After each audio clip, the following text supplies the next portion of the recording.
Good evening, ladies and gentlemen, and welcome to Aurinpro Solutions Limited Q1 FY2024 earnings webinar.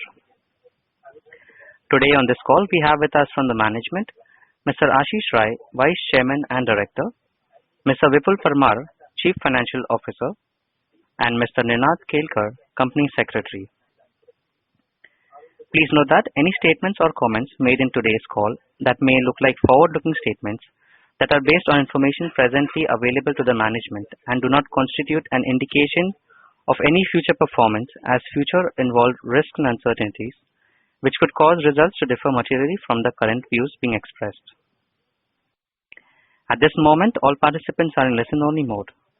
A question and answer session will be conducted toward the end of the opening remark by the management. At that time, you may click Raise Hand icon from the toolbar or type your text questions. I now hand the conference over to Mr. Ashish Rai for his opening remarks. Thank you, and over to you, sir. Thank you. Thanks. Good afternoon, everyone, and welcome to this earnings call for Q1 FY24. I'll go through prepared remarks for about 5 minutes, and then we'll open it up for a free format Q&A.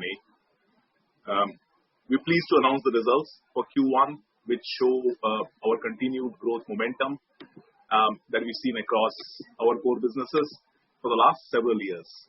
Every quarter that goes by gives us yet another proof point on our chosen strategy to build a global products and platforms player centered around creating tier 1 IP assets.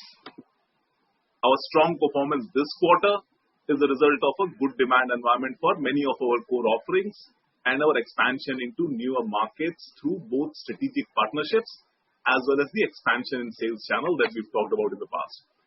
This performance is also the result of increasing global competitiveness of our products as they mature and highly disciplined execution that we saw from our teams across the board, from sales to R&D and delivery. This quarter was an especially great quarter for our R&D teams, with some truly path-breaking product launches hitting the market after grueling multi-year build cycles. While we expect commercial success every time we launch a new product, what really drives us is solving the hard problems that create net new capability and value for our clients, our partners, and society in general. What the numbers will not tell is that the quarter gone by was one of our most successful quarters from the standpoint of bringing new product and offering to market across both banking as well as TIG. I'll cover some of this as I go through the presentation. I'm sure by now you've received the deck, which details our performance, so allow me to deep dive into the numbers a little bit. Right? When we started the year, had given a guidance of our plans for FY24, which said we will grow our revenue between 30 and 35%. We will deliver an EBITDA between 20 and 22%, and we plan to hit PAT margins of 15 to 16%. We believe these numbers put us squarely in the top 5 to 10% of the industry in terms of delivering performance. We will do this while funding the R&D spends that, as you know, we fund from the excess in terms of product builds, right, and not really capitalized investments, right. So revenue for the quarter stood at 199 crores, which is a 36% YOY expansion and 4% quarter-on-quarter. EBITDA, 44 crores as compared to 33 crores, which is 33% on a YOY basis and 10% sequential. EBITDA margin was at 22%. PAT went to 32 crores, which is a 33% YOY expansion and 19% on a sequential QOQ basis. PAT margin for the quarter stood at 16%. So while we've worked hard over the last few years to reduce lumpiness in our revenue streams by converting where possible to recurring revenue models, such as subscription licenses, for example, there's still some seasonality in our numbers. So I personally think the YOY comparison is a more meaningful indicator of relative performance than sequential QOQ numbers. Overall, we are very pleased with the execution in Q1, and we feel we are in a great place to deliver on our guidance of 30 to 35% growth for FY24 while delivering the margin numbers that we've planned for. If we move on to the key highlights. So, as I said, our R&D teams had a truly exceptional quarter. On the banking and fintech business, getting the in-principle approval from RBI was a great demonstrator of our ability to not only build cutting-edge tech offerings, but also back that up with a strong, mature operational framework. Aurinpro Fintech in the US launched a brand new next-generation healthcare SaaS platform called Reveek. We also had a significant wins across Southeast Asia and Middle East and Africa, as you can see on the slide for the banking business. What we also saw was a dramatic uptick in the number of deals that we are competing in and our win rates going up. I think that's a function of both expansion in the sales channel as well as demand in the corporate banking segment that's coming through. Similarly, we had significant product launches from TIG. Nothing more prominent than ECR1 that we launched at UITP Summit in Barcelona last month or the month before. This really is a great demonstrator of our ability to do hard R&D and break into large new market segments. We are the only Indian company to have designed, built and launched an EMV compliant card reader, and that points to the strength of our ability to do hard R&D. We will continue to enhance our R&D spend this year as we continue to fine-tune our bigger products for global markets, as well as keep backward integrating into the value chain across both hardware as well as software. Our continued emphasis on building highly differentiated world-class IP, as well as our ability to create joint value propositions with other leading industry players, will continue to strengthen our ability to win on the global stage, as well as drive long-term earnings power for the enterprise. As we go further into the year, we will remain sharply focused on executing with energy, with discipline, to continue delivering strong revenue and profit growth in this year and beyond. I hope this has given you a useful overview of the overall business context and our strategy and performance. I look forward to answering any questions that you may have. Thank you very much. We will now begin the question and answer session. To ask a question, please click on the Raise Hand button on the toolbar or the Q&A tab and click Raise Hand. The operator will announce your name when it is your turn to ask a question. Please unmute your webcam and microphone while proceeding with the question. You may also send the question via text from the Q&A tab.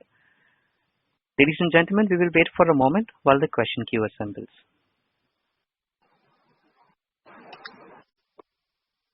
The first question is from the line of Vivek Gautam from GS Investments. Am I audible? Some issues. Yes. Hello? Yeah. Hello. You're audible. Am I audible? Please go ahead. Yes, you're audible. Congratulations on good set of numbers continuing. And what is the opportunity size in the TIG segment? And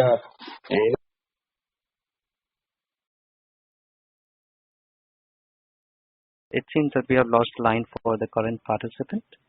In the meanwhile, we'll move to our next question, and that is from the line of Kranti Bhattini from Wealth Mills Securities Private Limited. Please go ahead.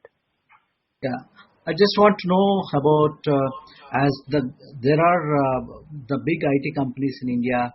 They have been giving apprehension and reducing their guidance, and there are some kind of implication about the global slowdown. All these implications are impacting many of the IT companies, and especially many vendors have been reducing their banking and financial services budgets.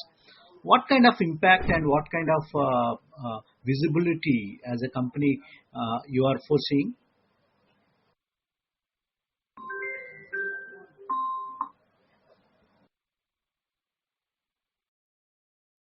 Right. I think if you are a generic IT services company or a commoditized outsourcer or something right now, I suppose there is some uncertainty, especially in the Western markets as the interest rates have gone up. I think that's particular to a very generic services player. We are highly specialized around a few segments that we've chosen. For example, corporate banking transformations, which we work in through our corporate loan regulations product, collateral limit management, transaction banking, things like that, and transit payments. We honestly, for these segments, don't see a demand slowdown at all. And I think there's a reason for it. A high interest rate environment in general is, you have to understand the kind of clients we sell to on the corporate banking side, right? It's typically you would have to be a large bank, tier one bank, for you to need a specialized corporate loan origination system, for example. A high interest rate environment is, I don't think, necessarily bad for a tier one corporate bank. If you look at the results coming out of US, Asia, other markets, most large banks with large corporate loan books are actually doing exceptionally well. And a high interest rate environment, your investment banking side will come down, your M&A fees will come down, but actually banks are doubling down on transformation in the corporate banking space, right? So if anything, we've seen a dramatic uptick in the number of deals sort of coming to the table, right? Same thing with transit, right? I mean, the transformation from closed loop to open loop, we think is a decade-long transformation. We are still in the early stages of it, like we won that deal in California. That's just one US state, which I think is leading the charge, but there is a lot more of the market to come to the table. Honestly, for most of the segments that we chose, we see a fairly decent demand environment. Thank you. That's it from my side. Thank you. Thanks for that. Thank you. Thank you. To ask a question, please click on the raise hand button on the toolbar or the Q&A tab and click raise hand. You may also send a question via text from the Q&A tab. Next question is from the line of Mithul Mehta from Lucky Investment Managers. Please go ahead. Yeah, good evening, sir. Congratulations on a good set of numbers. Ashish, hi. Can you hear me? Yeah, we can hear you fine. Hi, Mithul. Hi. Well, sir, congratulations on a good set of numbers. Just wanted to get some sense on your order book. You sort of highlighted that you have built a 800 crore plus order book. Now, does this incorporate some of the deals that you have announced in your presentation, like the one in Philippines or the Canberra deal or the one in Middle East? Do these deals are incorporated in these numbers or they are not? So look, we announced 800 crore plus order book at the end of at the end of March, basically, right? That is what it stood. And typically most of the order book that we declared, almost 80% of it is the next 4-quarter order book, right? So we would have retired close to 200 crores from that order book in Q1. We added a little bit more than 200 crores. So we are at 800 crores plus. Those deals that we mentioned, these are new deals which are essentially new additions to the order book. So that 800 crore number was from 31st of March, but the number is still of the same range. So these deals are incorporated in the order book. I mean, they are now in the order book, but not on that number that you're talking from 31st March. So how much you would have added? So we added, I think, something of the order of 230 crores in Q1. So we were at 820. You net out 200 that we retired in Q1. So the order book went up by about 20-25 crores. Okay. Sir, could you, speak a bit more on your strategy in the developed country like US or Europe? I mean, when do you really go there and bid for larger orders? Because currently most of our business is concentrated in the Asia Pacific region. So when do we actually get there and announce some large deal pipeline? Okay, so the pipeline is already building up. Thanks for the question, Mithul. That's a good question, right? So I think the way to look at it is this. Our first focus is on building out a product/platform which is really finished and can compete globally, right? It's easy, to do project deliveries out in the US. If I wanted to supply bodies, want to do work for someone else, I think that's easy. Selling products in US or in Europe, I mean, honestly, if you think of it, right? I mean, how many Indian products do you actually see in the US? And I don't even mean software, soap, shampoo, anything, right? Today you go out to California, you do a tap in, tap out on a fully finished Aurinpro validator unit that's sitting in the bus in California, right? So it takes a lot of hard work, a lot of fine tuning to get the products to a level where they can play in the advanced market. Same thing with the software. I think with bulk of our assets, we are now getting there. Corporate loan origination, I think by and large, we are at a tier one level in terms of both depth as well as breadth of the offering, and we are building out the sales channels to take it global. On our payment offerings, I think we are, especially the licensed technology. The conference is now in silent mode. In the US market. We're already in the US market. For example, Q4, Q4 or Q3, I may be mistaken here, we announced an $18 million deal around licensing our payment technology. That is a result of really getting the offering to that level, right? Transit, again, we've broken into California. We announced a couple of other deals. We are now going out a lot more heavily. We've built out the sales team to go out a lot more heavily in the market, right? So I think for a number of our products, we are getting there. The US is now up to almost 7 to 8% of our overall revenue, right? I fully expect over the next few years for this number to keep climbing up. But I think the way to understand it is, because I know a lot of people do benchmark us against IT services, and it's just a very different game to get a fully finished platform or product out.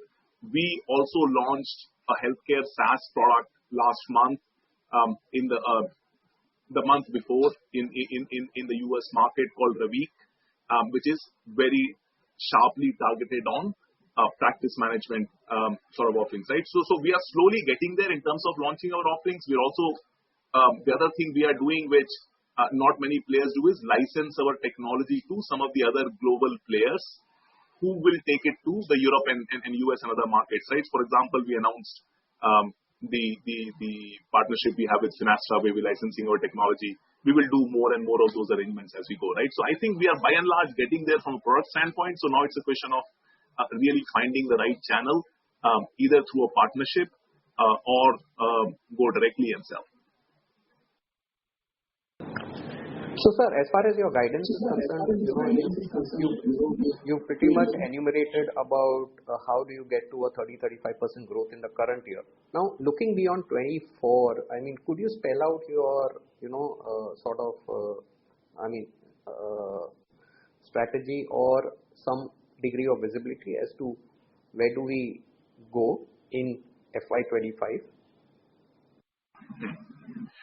Okay, so two ways to answer that question, right? One, last month we did an investor day where I did present the strategy that we have and articulated what we call the Vision 2030. I mean, if you have time, go down and find the video on YouTube or somewhere, and I think probably that will help. The long-term ambition is very, very simple. We've chosen our segments.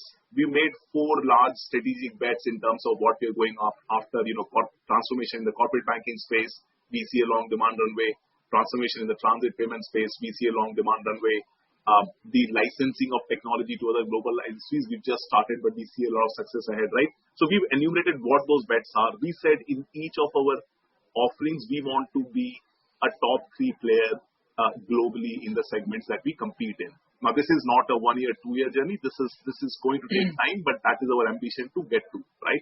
And hence the desire to build tier 1 assets rather than something that's good enough to compete in Asia or stuff like that. Right? So that's one. So 2030, we've articulated where we want to be. In terms of immediate guidance, the numbers have been clear about what we hold ourselves to in terms of long range planning is target 25 to 30% growth. Target margins of 20 to 22% on EBITDA and 15 to 16 on PAT. This is essentially how we plan for our business. This is what we believe is the right level to keep growing at. We don't want to grow too fast and risk the delivery reputation, because product business is fundamentally hard. You want to really get a lot of pieces together before you grow. So 25 to 30 is the right level at which we plan for the medium to long term. This year, we had exceptionally good demand environment and a fairly large order book, so we guided 30 to 35, right? But I think over the long range, the expectation should be for us to be in the 25 to 30 range rather than 30 to 35. I hope that answers the question. Yeah. And sir, if you can allow me to pause one more question, if you can allow me, sir. Okay. Yeah. Sir, as far as your banking product revenue business is concerned, so let's say currently we are, our quarterly run rate is somewhere close to about 90 crores, and we're going to build it as we move along. Now, out of this total, let's say about 400 to 450, about 450 crores of banking product revenue, how much would be the licensing part?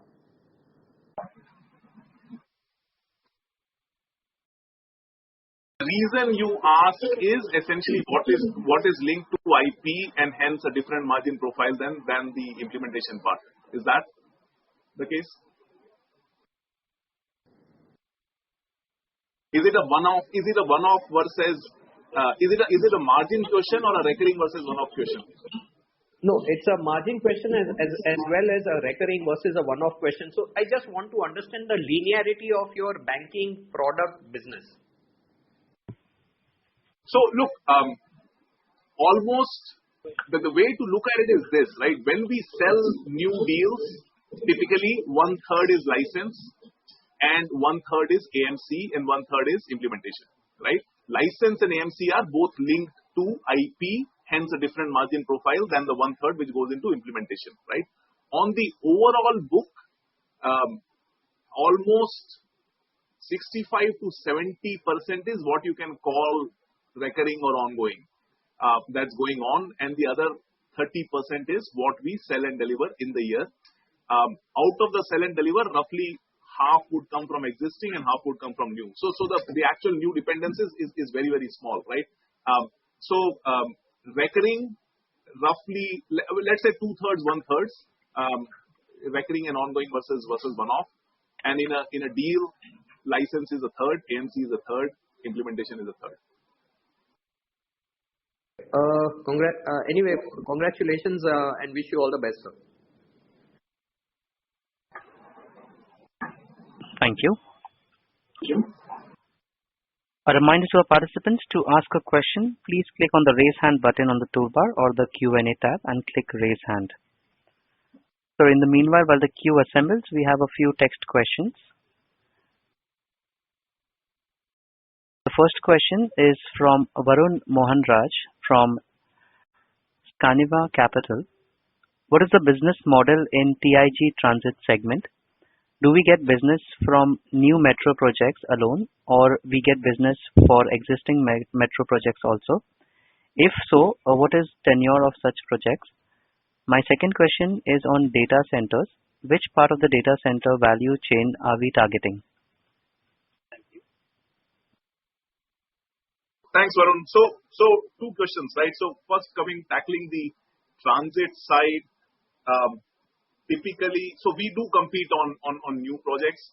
I think the way to look at demand for the transit side is there is two sort of parallel movements happening. One is you got the whole Western world, which is largely an existing legacy technology, which is usually closed loop, and there is a movement from closed loop to open loop. California being one example, right? So a lot of the Western world is closed loop to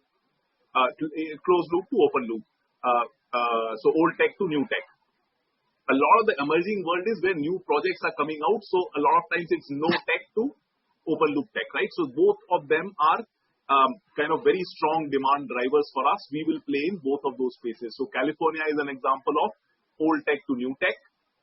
Something like a Haryana Transport or a Noida Metro or Nagpur Metro is an example of almost no tech to new tech, right? So, and we'll play in both of those spaces. And the revenue model typically will depend on the nature of the transaction. Largely, by and large, we don't do too many capex deals. We've done those in the past. We've also done some recently, but then we will normally find a partner who will provide the capital and we will provide the tech. And usually outside of India, it's a pure tech deal.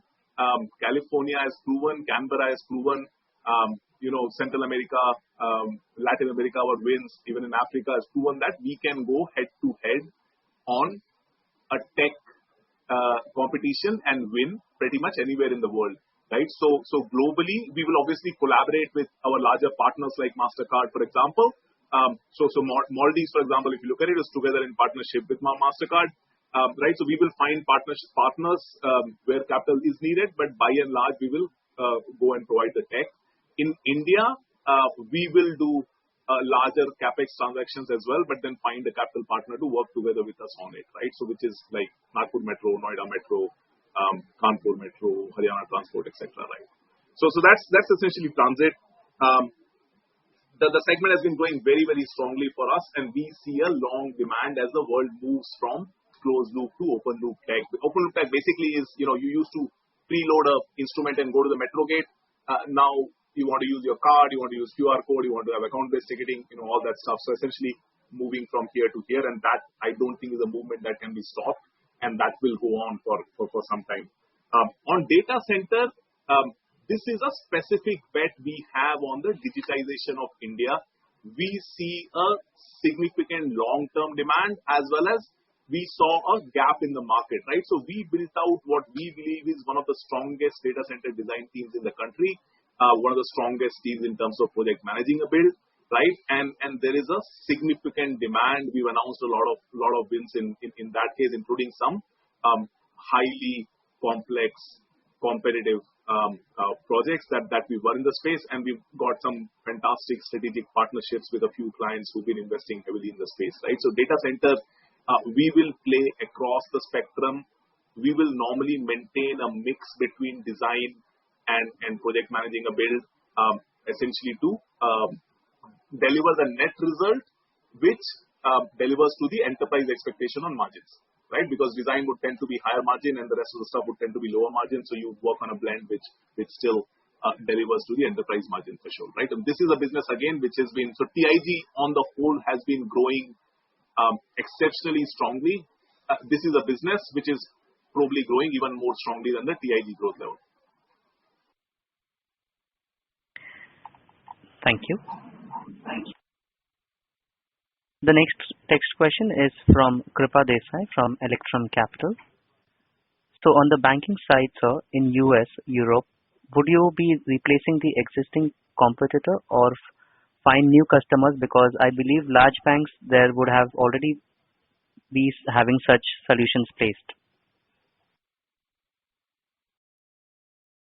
Normally get involved is where the bank is. So if I take corporate banking as an example, where the bank is looking at a transformation on the corporate banking side, right? So whether you go into US or you go in Asia, you will hardly find a bank which does not have existing technology. I don't think such a bank exists. So you'll always have some tech to replace. Typically, what would happen in a corporate loan origination space is, this is a space where a large bank believes its competitive source lies in the workflow process, in the origination process. They have built up a system largely in-house or use them an outsourcer to build it, which is a reflection of how they ran their process. Now there is a need to move to a best practice process, hence do a transformation of the system, move from a custom built application to a actual first-rate product, right? So if you see corporate loan origination space, we participate in Chartis Risk Tech quadrants. We are squarely in the leaders quadrants on corporate loan origination, on collateral management, on limit management, and this is leaders quadrant globally. So we are one of the top choices a bank has in terms of if I wanted to incorporate best practice in my origination process and move to a packaged product. We are one of the choices. So typically the move is not from some other product to us. Typically the move is from a custom build job the bank did, and which is 90% of it, or a especially weak product they bought long time back and moved to an Aurinpro solution. Thank you. The next question is from a participant from Columbus Investments. Please share details of the new product that you have launched in this quarter, especially since you mentioned that it was a great quarter for the R&D team. Thank you. Yeah, so thanks for bringing that up. So it really was an exceptional quarter, right? And I think So numbers are numbers, but there are some quarters that make you truly feel, I suppose, why you jump out of the bed every morning and come to work, right? I mean, so so ECR1, for example, that we launched in Barcelona last month, Sanjay and his team launched, that's almost 2 years of grueling, hard R&D to go out and build a card reader, which is EMV compliant. It does several things. One is it obviously completely changes the margin profile of our own validator units that we've been manufacturing, because that's a key component of the validator. So it immediately improves our margins on it. But the second thing is, you really need high quality card readers everywhere, right? So it just opens up a brand new market, strategic partnerships of a very different scale for us once we roll these out and can manufacture them at scale, right? Not just for our own validator units, but even as a standalone product by itself, right? Similarly, we launched, so that is it is really exceptional. I don't think there are many firms, forget in India, even on a wider scale, who can do it, right? And that was a great achievement. We launched a healthcare SaaS platform in the US, Reveek, which again has gone through a few iterations and finally launched for a very, very specific segment of the market. We are already taking in a few clients and fine-tuning the product further. So that is a big one. We came up with core sort of new releases for a number of our products. So what is happening to Aurinpro right now is, as we go into new markets, so we did not really have till 9 months, 12 months back when we started investing in the sales channels, we had a much smaller pipeline, which was a lot more narrowly focused in terms of geography. Now, as we go wider, we enter new markets. Even when you have the core product builds done, you need to fine-tune the product for the market that you're going to. Banking tends to be a highly regulated industry. Transit as well will from the application side will need to do a bunch of work. So we actually had new versions come out of a number of our offerings. We also are working with a few strategic partners. So that is on the banking side. We're also working with a few strategic partners in terms of, like the Finastra partnership that we announced. And now we have, by and large, we will not announce new partnerships in the space for confidentiality reasons, but we're working on a number of other product releases which are specific to licensing our technology to other large global ISVs. So if I go back to the Finastra example for a second, what is it that we are doing? We have a cutting edge limit management solution. So we know how we do that. Finastra has the number one trade finance solution in the world. We are co-creating a real-time limit management functionality, call it a module, inside which will work together with the Finastra trade finance solution. Right now, we are already working on the first client on that one, and once the integration is done, the product is generally available. It becomes accessible to the entire sort of client base for Finastra if they want to get into real-time trade limits. Arrangements like those need product to be fine-tuned and then released. So we actually got 3 of our core offerings, the versions out as well in the quarter, right? So I think there is a lot of work that was in the train for 12, 24 months that came out in the quarter. And that is something that we're especially proud of. I mean, numbers are numbers, and obviously that's what we work for, but we also work for the impact that we make, right? And that's the sort of R&D success that I was talking about. Thanks for the question. Thank you. The next question is from Vivek Gautam from GS Investment. What are we doing to improve our perception due to past CG issues? Please highlight our USP and moat, and how is Opt size in all our segments? Past corporate governance issues. So honestly, okay. So unless there is something specific to answer, I don't know what I can say about past issues, or if look. The way we are running the business is, our goal is to be highly transparent. Our goal is to create net new value in the world. Our goal is to build out a global IP-led products and platforms player. rooted in India, rooted in Asia. We don't believe there are too many of those, and we believe there is a giant market opportunity if we get our game right. We chose a few bets. We are building against those bets. We are running a highly transparent business. We have a very clean balance sheet.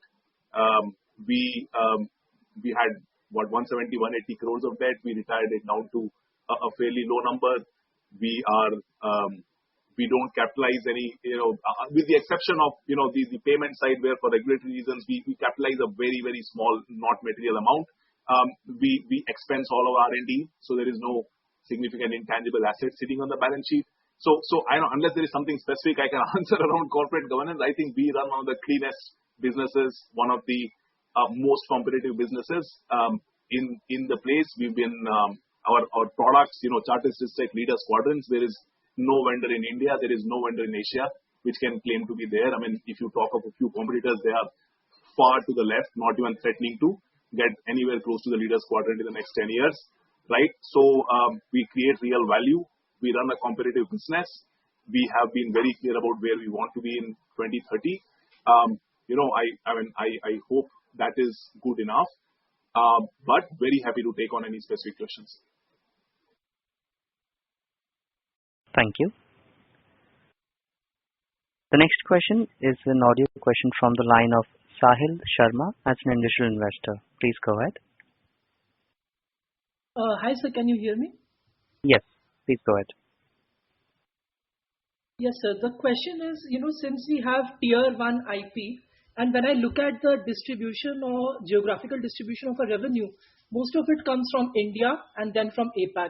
We get a very small percentage from USA and I think almost none from Europe. So what I wanted to understand is what is our strategic direction for growing that by, selling our tier 1 IP to Europe and USA and increasing that, and what could this look like in 2 to 3 years or whatever time frame you can talk about? Yeah, thank you, Sahil. So look, first,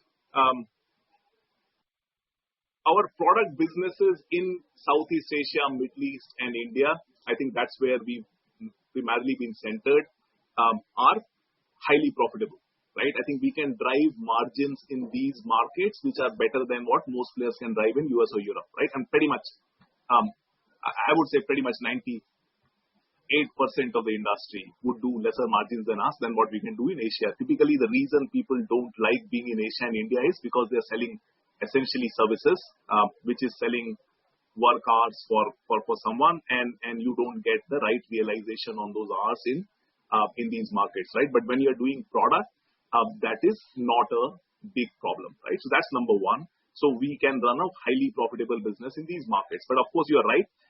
We don't aim to be just in Asia. Our ambition is to get to, like I said, top 3 in our chosen segments globally by 2030, right? Now, it is a long, hard journey to get there. And to compete in US and Europe, there are 2 things that are needed. One is the products really need to be very competitive and suited to the banks or suited to the providers there, right? On the transit side, I think we are there. We can go out and compete with the best in the world and win. So I keep coming back to California, but if you look at it, it's a competitive global RFP. There's no choosing favorites on that one. There is no fixing the game. It's a competitive head-to-head, and we go and win, which means if I can win in California, going head-to-head with pretty much everyone in the world, we can win anywhere, right? So we believe from a product standpoint, we are very well placed on the transit side. On the banking side, we are very, very well placed in Asia. So corporate loan origination is as deep a product as you get anywhere in the world. But we want to be really go market by market, make sure we are suitable, and then go, right? So one is that making the product fit for purpose for the bank. It's not a question of depth. It's a question of adapting to the market. And we will go slowly as we do that. The second is building a sales channel. Now, building a sales channel, I'm not a huge fan of hiring 10 guys, throwing them in the US and then hoping that works, right? I mean, selling in large banks is, you need to play the long game here. So what we are trying to do is we are saying Yes, we will organically build out our sales team. We beefed it up in the US. We don't have any in the Europe right now. And we will support those teams to succeed. As that unit succeeds, we'll scale up. So we are not in a rush to scale up with, a large sales team day one. We will scale it up organically as we build a box. That box succeeds, then we scale it up, double the size. That box succeeds, we'll double it again, right? So we will organically grow. But to speed our time to market, what we will do is we will go and focus on strategic partnerships that can take our products global, right? Which is where in every large segment that we exist in, where our products can play together with a large global ISV, we will go and get into an arrangement where we develop IP, because we are very good at building products. We are very agile. We are very cost efficient. In terms of building it, we know how to play the product game. We know what it takes to build a product. We know what it takes to manage it. We know what it takes to stand up an implementation team. We know what it takes to surround it with the API framework. We know what it takes to make it cloud native, right? It's not a game that the commoditized outsourcers can play, right? So we use our strengths, strike win-win partnerships, and that will allow our products to go out globally a lot more. So Finastra we announced. We will probably announce a few more, but most likely without mentioning the names of those vendors, right? And we'll do more and more of those, and those will also take our products to Europe and to US, right? And I think those will be, once you see the results of it, and those results should come out much more sooner than 2030, those would be exceptional win-win situations, which is a win for the client, win for both the partners working together in terms of co-creating those solutions, right? So I think that is how we'll go: strategic partnerships, deep partnerships, expand sales channel in the US, grow organically, and continue to drive the channel in Asia. Asia is also, if you see, most of our sales expansion is 9 to 12 months. It's very, very new for us, right? So we've got a lot of headroom in Asia as well, which we will keep tapping onto, right? So that's essentially the game. So can I ask one more question?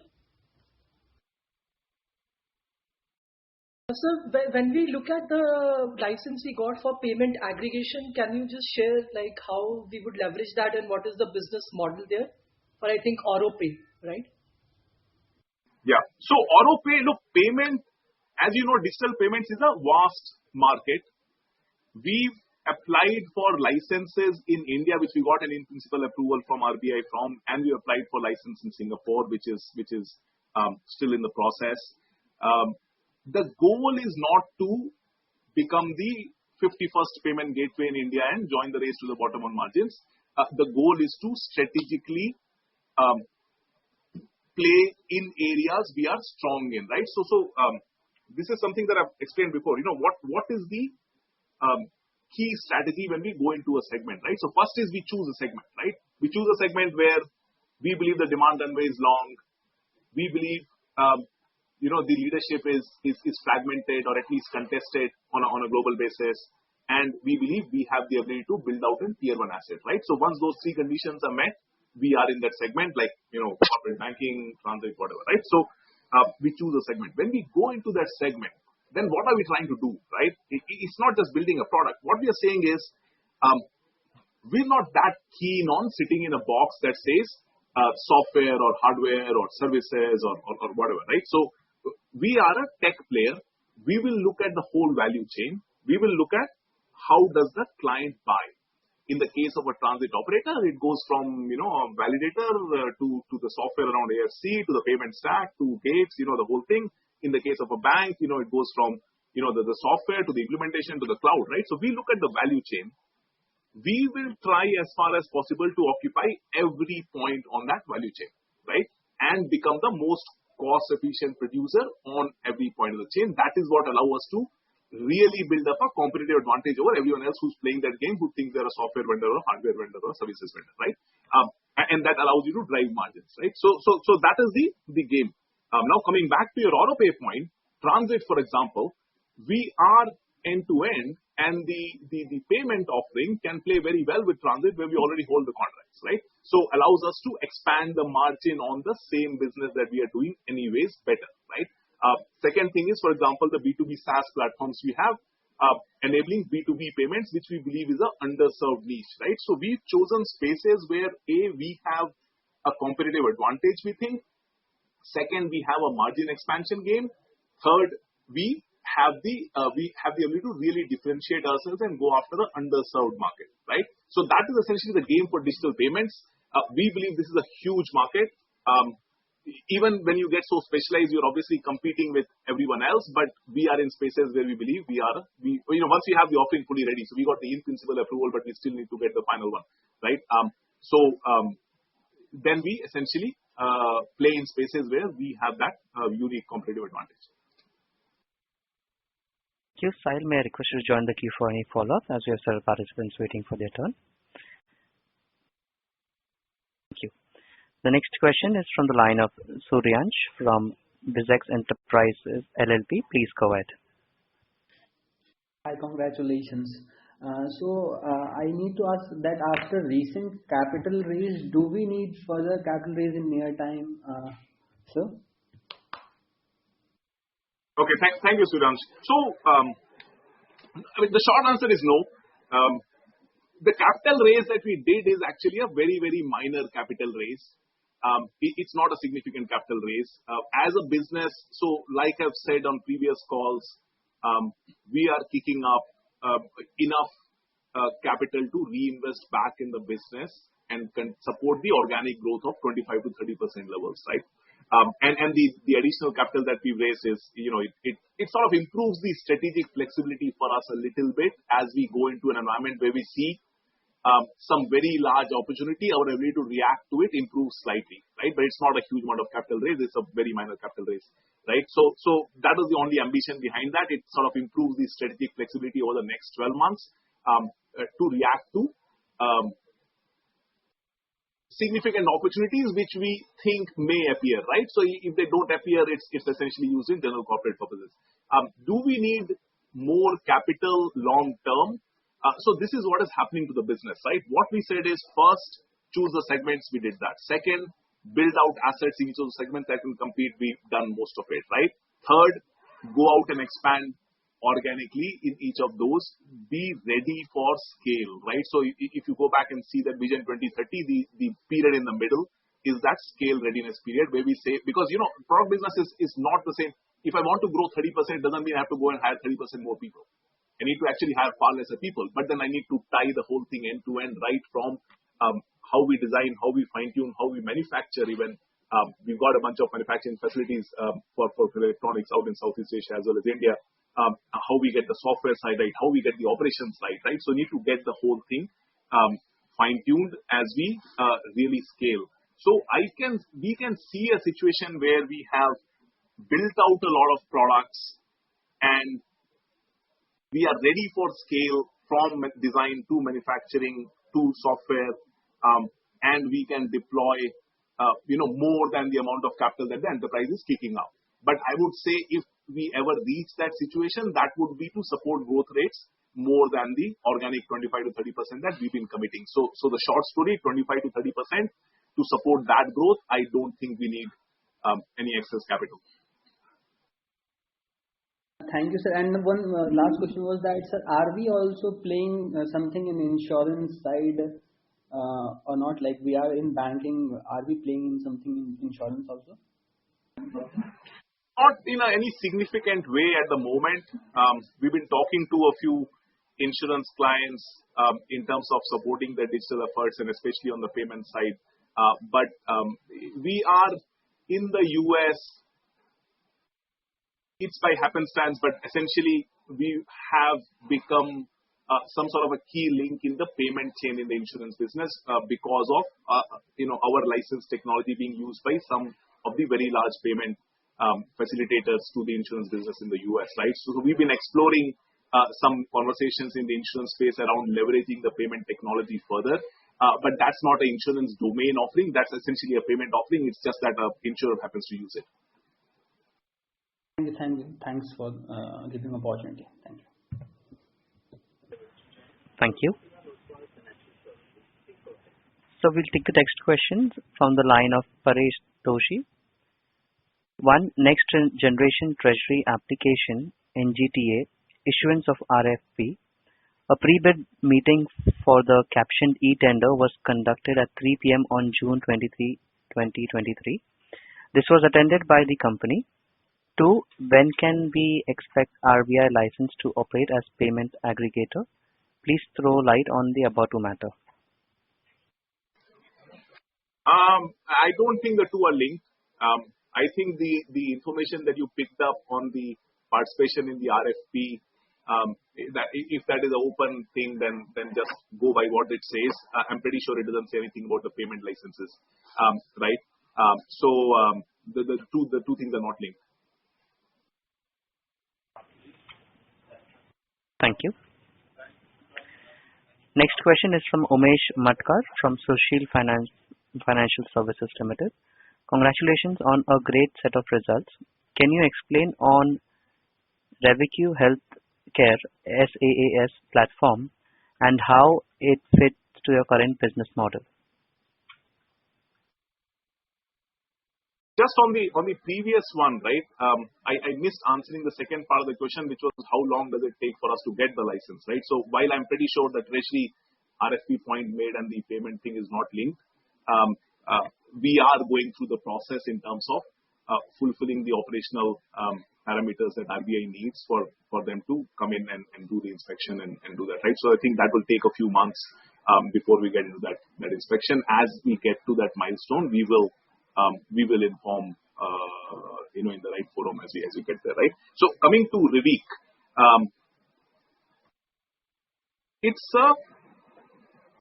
a SaaS platform which focuses specifically on specialized kind of practices. We've built up a platform that, if you are a specialized health practice or a med spa, you can actually use this as the main software to onboard new patients, to manage your practice, and to enable all the payments around it. Now, this platform has come out of an acquisition we did 12 months. Okay, I may be wrong on the time, but last year, which was called Hello Patients.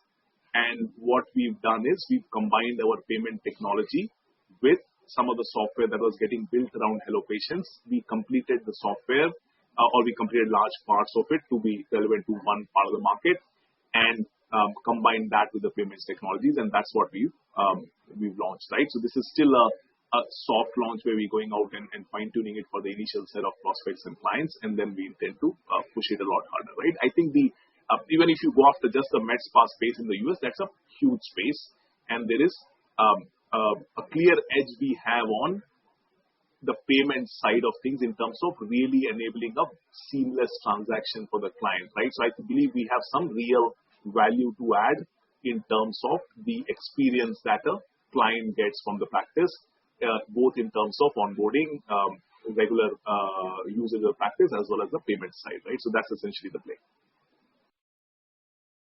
Thank you. The next question is from Mayur Damani as an individual investor. Congratulations on a great set of numbers to Team Aurinpro, in spite of the biggies not able to deliver on a high base and business model. What is our strategic planning for future orders that is beyond 800 crores and 4 quarters from now, expanding in USA, MEA region and others? Okay, so thank you, Mayur, right? I would not speculate on where the order book will be in 12 months or 24 months. I think that's I don't think that's really very relevant to our planning. For the next 12 months, honestly, we need very little sell and deliver to do the next 12 months revenue. As I've said a few times in the past, when we look in the near term, which is 4 to 6 quarters, demand is less of a problem than capacity. What we need to get is our capacity in order. What we need to get is end to end, make sure the chain is so tight that we are growing while enhancing our delivery reputation, not putting it at risk as we grow too fast, right? So the challenge for us is not that. In terms of new business that we really need to close to deliver the next 12 months, that is a very, very small amount, and 75% of that would come from the existing clients, right? So it's really not a big thing in terms of order book expansion, right? Over the longer term, we plan to grow at 25 to 30% the revenue. Roughly roughly one third of our revenue every year is new revenue. So which is basically needs to come from the sell and deliver, right? To deliver that one third, you typically need to sell about kind of 70-80% more than that, right? So I think that is essentially what the sales number should be at. But the way we go is we really go bottom up. We go product by product. We set a number of what we can take, honestly, at the moment, and then derive the revenue from that, right? And we will sell correspondingly what is needed to deliver that number, right? I don't think we are in a situation to really go all out and capture as much of sales as we realistically can, right? Because I think the way to look at it is this.